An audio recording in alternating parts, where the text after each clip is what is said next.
E aí, pessoal, beleza? Tudo bem? Galera, faz uns dias, né? Umas semanas, meses, eu acho, não sei, não lembro, que eu não faço vídeo aqui pro canal. Mas nesse último mês, principalmente, aconteceu muita coisa. E eu queria vir comentar com vocês sobre isso, principalmente em relação ao caso da FTX, ou FTX, como vocês queiram chamar. Esse vídeo ele é um aviso que, honestamente, é uma coisa que muitos bitcoinheiros já falaram há muito tempo, falam bastante, mas é sempre bom fazer ressaltar isso, né, que é o fato de você não deixar Bitcoin na corretora. Inclusive, o primeiro vídeo do meu canal aqui foi um tutorial ensinando as pessoas a retirar Bitcoin da Binance sem pagar uma taxa tão alta. E ontem eu estive ajudando um amigo meu a retirar Bitcoin de lá. E eu já tô querendo fazer esse vídeo explicando o caso da FTX já faz um tempo, só que tanta coisa aconteceu na minha vida e eu acabei adiando, né, assim, a fazer o vídeo e tal por conta de alguns empecilhos. Mas eu acho que é importante falar sobre ele, porque, assim, eu acho que agora o caso da FTX ele tá começando a dar uma esfriada, mas muita coisa aconteceu em relação a esse assunto. Muitas notícias elas foram sendo propagadas em relação à FTX, e eu acho que é importante comentar um pouco do que aconteceu, fazer um resumo aqui. Eu tenho até umas anotações que eu tinha feito, né? Umas coisas que eu estava estudando para poder fazer o vídeo. E mas enfim, o que eu quero ressaltar nesse vídeo é justamente o aviso de você não deixar Bitcoin na corretora, né? Porque basicamente o que aconteceu na FTX, ele é um tutorial de como você perder dinheiro, né? E essa câmera não tá me ajudando, porque ela tá toda hora desfocando, mas enfim. Basicamente, o que aconteceu na FTX é um tutorial de como perder seu dinheiro em segundos, dias, né, horas, assim, porque vamos lá para os fatos, né? A FTX, ela é uma corretora que era a segunda maior corretora de criptomoedas do mundo, atrás da Binance, se não me engano. E, e eles não tinham basicamente todo o saldo deles, assim, o balanço financeiro líquido deles não eram dívidas, não era dinheiro real. E esse ano, especificamente, aconteceu muita coisa com as criptomoedas, né, as shitcoins. Aconteceu muita coisa, teve muitos projetos que colapsaram e levaram consigo, além do próprio colapso do projeto em si, levaram consigo também outras empresas que estavam ligadas a esse projeto e essas empresas entraram em processo de insolvência, entraram em processo de falência. E é disso que eu quero falar, né? Porque, por exemplo, o caso da FTX não foi só a FTX que se fudeu, sabe? Diversas outras empresas estão em processos aí de insolvência, estão em processo de recuperação judicial, mais de 50 empresas em processo de recuperação judicial pelo caso da FTX, mais de 3 bilhões de dólares em dívidas por conta da FTX, assim, né? Todo esse problema aí, né? Então, assim, foi um ecossistema inteiro, várias coisas, assim, várias empresas, várias entidades ali ligadas que se prejudicaram por conta de uma empresa. E é importante a gente olhar para isso, porque às vezes você está posicionado numa empresa, num projeto, em algo que tem ligação com esse tipo de empresa que não é confiável, que no fim colapsa e leva todo mundo junto, né? A merda é jogada no ventilador e pega em todo mundo, né? Então, assim, vocês devem com certeza lembrar do caso da Celsius Network, da BlockFi, que foram empresas que tinham ali projetos de finanças centralizadas, né? Porque elas eram empresas ali que comandavam certos projetos de tokenização e empréstimos com colaterais em criptomoedas, shitcoins, né? Enfim. E essas empresas que acabaram se dando mal ali naquela onda do projeto Terra Luna e tal, elas também estavam ligadas com a FTX. Eu até anotei aqui, eu vi inclusive isso, né, um diagrama, de correlações de empresas dali da FTX. Então, por exemplo, a FTX, FTX, ela emprestava dinheiro dos seus próprios clientes para a Alameda Research. E a Alameda Research é um grande e importante nome nesse cenário todo do que aconteceu com a FTX, porque a Alameda Research é a empresa mãe não, empresa irmã da FTX. Então, assim, é como se a grana da FTX ela estivesse guardada e assegurada ali, todos aqueles fundos, pela Alameda Research. E o que acontece? A Alameda Research emprestava esse dinheiro que ela pegava emprestado da FTX. Então, tipo assim, por exemplo, eu peguei um dinheiro emprestado com um amigo meu, e aí eu vou emprestar para você. Só que meu amigo me emprestou o dinheiro sob uma taxa ali de juros em que em determinado período depois eu vou pagar para ele. E aí eu vou lá, empresto dele e empresto esse dinheiro para você, por exemplo, por uma taxa de juros ali maior quando você for me pagar. E a Alameda Research fazia isso com a BlockFi, e com a Celsius Network. E essas empresas, por sua vez, iam lá e emprestavam para outras empresas mais caro também, né? Então, tipo assim, uma pessoa ia emprestando para outra, é como se você fosse pegando, né? Cada uma pessoa pegava dinheiro emprestado e emprestava para outra, só que a taxas de juros maiores, né? Para você receber alguma coisa com aquilo. Então, e aí nesse bolo todo, a BlockFi, a Celsius, enfim, essas empresas que pegavam emprestado da Alameda Research, elas emprestavam para a Three Arrows Capital. E aí, a Three Arrows Capital, ela tomava todo esse risco, assim, né, de pegar essa grana emprestada sob diversas taxas de juros, porque eles confiavam muito no projeto Terra Luna e eles acreditavam que eles iriam ganhar uma grana ali com o projeto da Terra Luna, entendeu?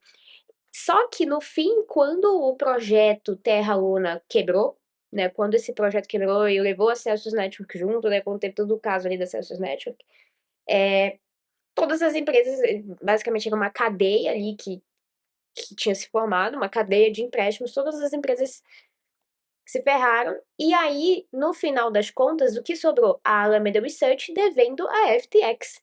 E ela ficou devendo a FTX. E aí, vamos lá. Mas aí basicamente aconteceu isso. A Alameda, ela não pôde pagar a grana que ela, né, tinha pegado emprestado ali da FTX. E aí, antes de toda a merda acontecer, né, de tudo ser divulgado, de tudo que aconteceu, hoje a gente tá em 22 de novembro. E esse caso, ele veio com muito mais força à tona no dia 8 de novembro, coincidentemente no mesmo dia que tava rolando a SatisConf aqui no Brasil, a conferência 100% do Bitcoin. Que foi o token a moeda nativa da FTX, que é o token FTT, acabou colapsando, né? E aí, por que isso aconteceu? Semanas antes ou dias antes, eu não sei agora a cronologia exata das coisas, né? Mas um período antes ali, um tempinho antes, um analista que tinha previsto, se eu não me engano, o que aconteceu com a Three Arrows Capital, ele divulgou ali, vazou ali um balanço da Alameda Research que dizia que a Alameda tinha mais dívidas do que capital, porque grande parte do dinheiro que a Alameda Research tinha era um dinheiro que estava em alavancagem. Então, todo esse processo dessa cadeia que eu expliquei para vocês foi nada mais um processo ali de alavancagem. Você toma dinheiro emprestado e aí você empresta mais para ter um maior retorno, mas aí o dinheiro que você investiu ele foi um dinheiro emprestado, então você tem que pagar depois. Se você não pagar, sofre uma margin call, né, uma chamada de margem, aí você pode ser completamente liquidado, então foi basicamente isso que aconteceu.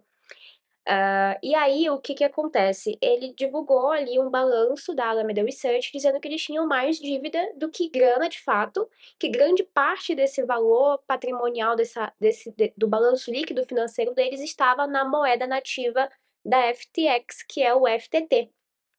Então, assim, a FTX emitiu uma moeda própria, onde o balanço patrimonial tanto da FTX quanto da Alameda Research estavam, em sua maioria, nessa moeda. que não tinha utilidade nenhuma, que não tinha valor nenhum. Então, assim, era como os caras estavam inventando dinheiro, sabe? Tá colocando dinheiro ali, criando ali a própria riqueza. E aí isso deixou algumas pessoas, né, obviamente, preocupadas e tal. E aí veio o grande nome, eu acredito até, da jogada, que foi o CZ da Binance. Ele, ele tinha uma parte ele tinha parece que 2 bilhões de dólares em FTT, na moeda lá da FTX. Ele tinha 2 bilhões de dólares ali mais ou menos. E ele ameaçou despejar toda essa grana no mercado. Só que por que ele tinha essa grana? Quando a FTX nasceu, quando ela surgiu, o CZ foi lá e comprou uma parte da empresa. Só que ele teve algumas desavenças, tipo, ele não se deu bem ali com o Sam Bankman, que é o dono da FTX, né? Então ele vendeu a parte dele. Só que ele recebeu em tokens FTT, mais ou menos aí 2 bilhões. E quando surgiu esse rumor, esse ruído aí sobre o balanço financeiro, patrimonial ali, né? A grana lá da Alameda e da FTX, que tava tudo nessa moeda, basicamente, né? Quase tudo. Ele ameaçou vender tudo de uma vez, né? Esses 2 bilhões. Ele ia despejar ali muita moeda no mercado, o preço da moeda ia cair, obviamente. Só que, e aí caiu de fato, né? Caiu ali mais ou menos 50% quando ele anunciou isso e foi caindo ao longo do tempo, por quê? As pessoas estavam querendo sacar seus fundos ali da FTX e parece que eles começaram a ter problema de liquidez. Por quê? Né, explicando aí o problema de liquidez para o pessoal. Digamos que eu sou um banco. Eu, Madu, sou um banco. E aí eu tenho 3 pessoas que investem no meu banco, tem dinheiro no meu banco. Cada uma dessas 3 pessoas tem R$ 100 no meu banco. Então, teoricamente, se elas quiserem sacar todas elas, as 3 juntas ao mesmo tempo, eu teria que ter disponível para elas R$ 300, já que são 3 pessoas e cada uma tem R$ 100 comigo. Então, se as 3 decidissem, quero sacar agora todo o meu dinheiro, eu teria que ter disponível pelo menos ali R$ 300 para elas sacarem. Só que o que a maioria, cara, dos bancos todos, assim, basicamente, corretoras, o que quer que você imagine, o que a maioria deles fazem? Eles não têm esse dinheiro todo dentro dali, né, da corretora, do banco, para você sacar a hora que quiser. Por quê? Eles pegam essa grana e fazem o que fizeram. Por exemplo, a FTX emprestou dinheiro dos clientes para a Alameda Research.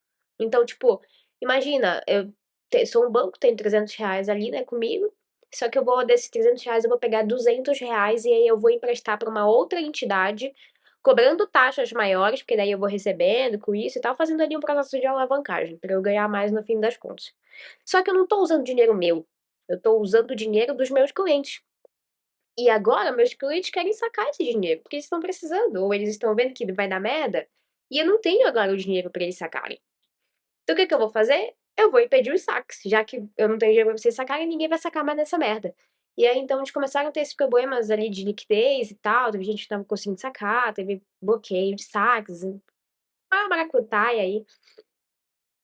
E eu não vou nem entrar na parte aqui do Sam ser um completo psicopata, né? Ele morava numa mansão multimilionária com a ex e mais 8 pessoas e todo mundo tinha um relacionamento entre si. Ele dizia que ele queria contribuir para o mundo, né? Se dizia ser uma pessoa. Como é que fala, meu Deus? Filantrópica? Posso dizer assim? Filantropo, né? Filantropo, enfim.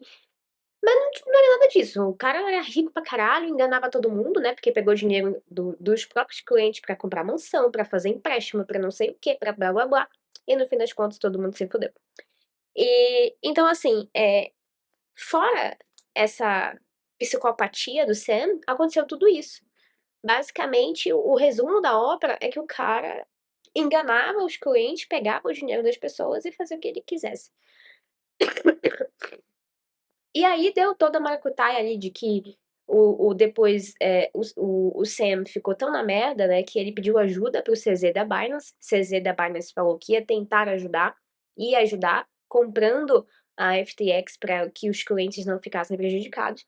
Só que o CZ foi lá e fez uma análise ali, foi ver como é que estava o balanço patrimonial da empresa. Ele fez uma análise de due intelligence, que é você dar uma verificada ali, né, nos dados da empresa, e ele viu que os caras tinham mais de 10 bilhões em dívida. Que aí não podia ajudar, que aí não podia fazer nada. Né? Era muita coisa. E aí ele desistiu da compra. E depois de tudo, assim, depois da moeda colapsar, o Sam Bankman perdeu grande parte do dinheiro dele. Ele, inclusive, saiu da lista dos 500 mais ricos da Bloomberg. E aí, do nada, assim, de maneira inesperada, né? Um hacker invade as contas da FTX e pega todo o dinheiro que tem de lá. Do nada, um hacker faz isso. E aí, depois, do nada também, o Sam Bankman foge pra não sei onde. Coisa estranha, né? Coincidências da vida, né? Mas, enfim, né? Vocês já entenderam basicamente o que aconteceu nessa história toda. E como eu falei, né, não vou nem mencionar a psicopatia do Sam, o que ele fazia ali. Tem também o lance da família dele ser muito amiga ali de grandes nomes ali, de políticos. Ele comprava amizade com políticos, com pessoas do alto escalão, com o presidente do Fed, para ele ter passe livre para fazer o que ele quiser com a FTX, com a Alameda. Ele investia e tinha comprado diversas empresas e também tinha recebido investimento de diversas empresas, como grandes gestoras de investimento, tipo a BlackRock, a Voyager e diversas outras assim, que investiram uma grana pesada ali. E agora, atualmente, eu até vi numa newsletter que eu assino, mas esses dias saiu, né, essa notícia que eu comentei logo no começo do vídeo, de que temos aí mais de 50 empresas em processo judicial nos Estados Unidos e mais de 3 bilhões em dívida. Sendo que, um pouco antes de todo esse colapso acontecer, eu não lembro se era a Alameda Research ou se era a própria FTX, mas eles tinham uma grana ali guardada, cerca de 4 bilhões de dólares, 3, 4 bilhões, que foram divididos entre 4 pessoas ali da Alameda e da FTX. Um deles, obviamente, era o Sam Bankman e outro era um engenheiro de dados, alguma coisa assim, lá da própria FTX. E então, assim, não sei se todo esse colapso já estava programado, né? Mas o que a gente tira de conclusão de toda essa história é que a cada dia aparece mais coisa bizarra isso daqui foi o resumo do resumo do resumo do resumo que eu pude dar. É que, cara, você não pode confiar em corretoras. Corretoras, exchanges, bancos. Semana passada saiu uma notícia de que o Banco Itaú, aqui do Brasil, ele vai custodiar Bitcoin e criptomoedas a partir do ano que vem, né, 2023. O Banco Itaú, dias antes, semanas antes desse colapso da FTX, ele lançou um fundo de Bitcoin chamado BIT11, que ele lançou em parceria ali com a Galaxy Digital. A Galaxy Digital é a empresa do Mike Novogratz, é Novogratz? Mas enfim, é a empresa de um cara que ele defendeu o projeto Terra Luna com unhas e dentes, até fez uma tatuagem do projeto. Eu até anotei aqui também umas coisas do lance do Itaú. Deixa eu ver se eu consigo achar. Ele, além dele ter lançado isso com a Galaxy Digital, o fundo também foi em parceria. O fundo, na verdade, do Itaú que ele lançou de Bitcoin, ele é custodiado pela Gemini. E a Gemini foi impactada pelo lance da FTX.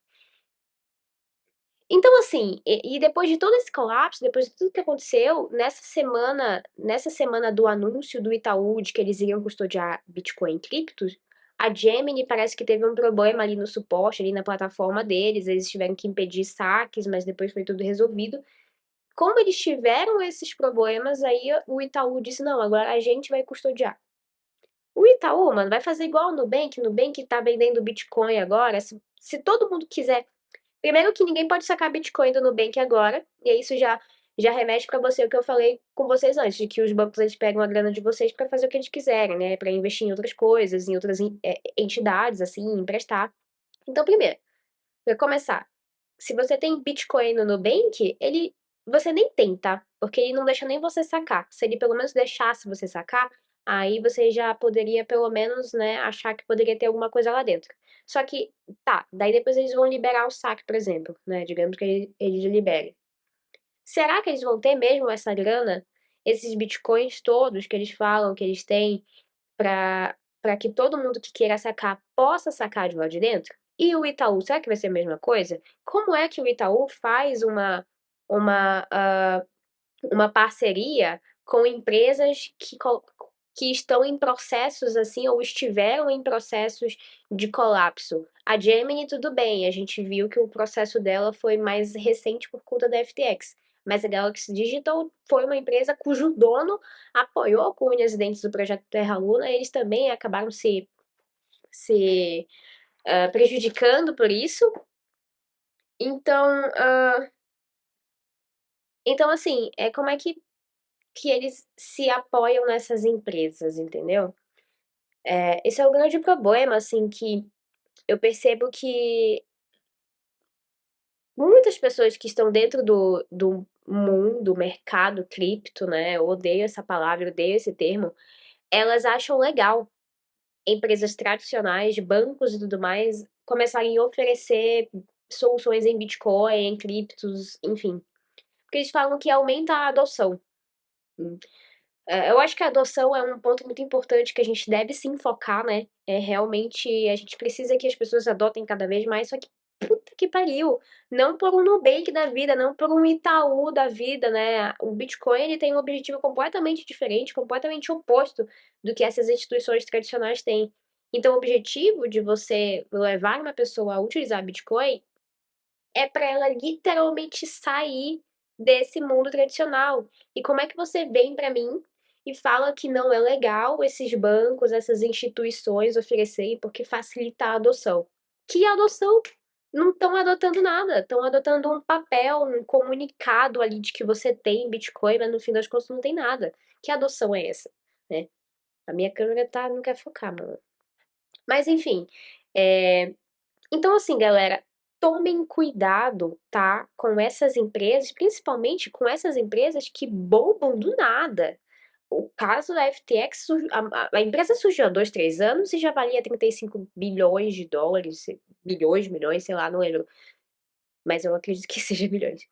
E do nada. E aí depois criou a própria moeda, criou-se todo um ecossistema e se perguntasse 2 anos atrás, 18 meses atrás, ninguém sabia que era a porra da empresa. É igual a Crypto.com, por exemplo, que agora tá. A Crypto.com, ela segue um caminho de trajetória igualzinho o da FTX. Até os negócios que eles patrocinam também são as mesmas coisas. Então, assim, tomem cuidado com essas empresas, evite usar, tá? Qualquer uma. Tem algumas corretoras que, por exemplo, a BIPA, né, que é aqui do Brasil, que ela é mais acessível, ela é menor, ela só oferece Bitcoin e ela facilita para você o saque da sua moeda. Então, assim, aumenta a adoção, um Itaú da vida falar, cara, depende do referencial, né? Porque o Itaú falou poucas e boas de Bitcoin, de cripto, de o caralho a quatro, aí do nada tá oferecendo fundo. Por que eles estão fazendo isso, né? Você já começa a pensar assim: o cara falou, falou, falou, falou, falou, meteu o pau, e aí do nada me lança um fundo. E aí do nada vem custodiar as coisas. Então, assim, vamos pensar, né, galera? Toma cuidado aí com que tipo de empresas vocês confiam. Tomem cuidado também com as pessoas que vocês acompanham, que divulgam essas coisas. Tudo bem, eu entendo que às vezes nem essa pessoa tem culpa, por exemplo, teve gente que viu divulgar FTX, coisa assim, e a própria pessoa perdeu dinheiro com isso porque ela não estava sabendo de nada. Mas tomem cuidado com esses projetos que aparecem, alavancam do nada, tem a própria moeda e, mas assim, a história é meio bizarra, as conexões elas são estranhas das pessoas por trás do projeto. né, processo do projeto, processo da exchange, e puta que pariu. Evitem de comprar essas moedas que não tem absolutamente funcionalidade nenhuma. Qual que era a funcionalidade que o FTT tinha? Quem é que tinha essa moeda, minha gente? Pelo amor de Deus. O CZ da Binance ter um FTT da vida faz até sentido, porque ele é do alto escalão, tinha contato ali com as pessoas que criaram a moeda, então ele era como se ele fosse tivesse no pré-mine, onde ele poderia ganhar com a queima de tokens daquele ativo. Só que você, mero mortal, né? Você aí que tá comprando 150, 200, 400, enfim, de alguma coisa, você acha que você vai ganhar o quê? Meu Deus do céu. Então, pelo amor de Deus, tomem cuidado com essas empresas, com esses projetos que oferecem, e no fim das contas não tem porra nenhuma. Tem vários projetos aí de cripto, de NFT, de metaverso, de DeFi que estavam ligados ali à FTX. E tirem os bitcoins da corretora, pelo amor de Deus. Tem o tutorial aí meu explicando como é que faz para tirar. Tô até pensando em gravar um novo. Mas enfim, o vídeo já tá ficando enorme, de grande. Mas eu espero que tenha servido de alerta. E se você achou interessante, por favor, curte, comenta. Manda aí pros seus amigos como um aviso. E beijão.